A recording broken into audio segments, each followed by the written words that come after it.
Physics class 11th-12th का physics class 11th-12th का पहला सवाल चलते हैं। निम्नलिखित में कौन सा एसआई मात्रक नहीं है? निम्नलिखित में कौन सा एसआई मात्रक नहीं है? तो याद रखिएगा, ये हमेशा आपके परीक्षा में छपेगा। न्यूटन। आंसर में न्यूटन। आंसर में न्यूटन। निम्नलिखित में कौन सी दूरी का मात्रक नहीं है? निम्नलिखित में कौन सी दूरी का मात्रक नहीं है? तो ये आपका पेपर में छपेगा। निम्नलिखित में कौन सी दूरी का मात्रक नहीं है? तो याद रखिएगा, जो आपका परीक्षा में छपने वाला है, जो आपका परीक्षा में छपने वाला है। पार्शिक मात्रक है। पार्शिक मात्रक है। तो याद रखिएगा, आंसर में दूरी का। आंसर में दूरी का पार्शिक मात्रक है। आपसे पूछेगा तो आंसर में बोलिएगा दूरी का। आंसर में दूरी का। अगला सवाल के लिए, प्रकाश वर्ष का मात्रक है। प्रकाश वर्ष मात्रक है। तो आंसर में दूरी का। आंसर में दूरी का।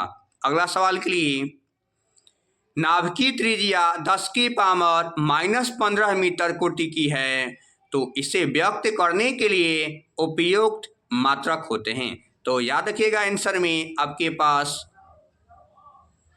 एक फम्मी। आंसर में फम्मी। आंसर में फम्मी। आंसर में फम्मी।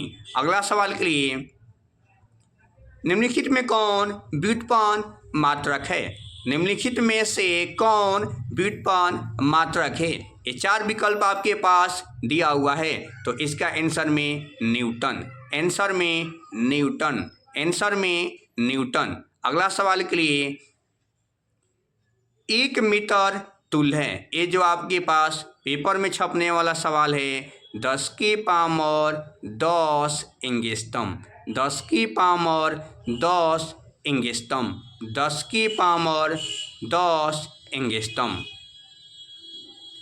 1 नैनोमीटर तुल्य है। तो याद रखिएगा, जब भी सवाल नैनोमीटर तुल्य की बात आएगा तो आपका आंसर देना है 10 की पावर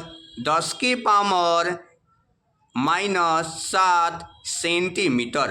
अगर सिर्फ नैनोमीटर की बात आएगा तो आपको बोलना है 10 की पावर -9 मीटर। -9 मीटर।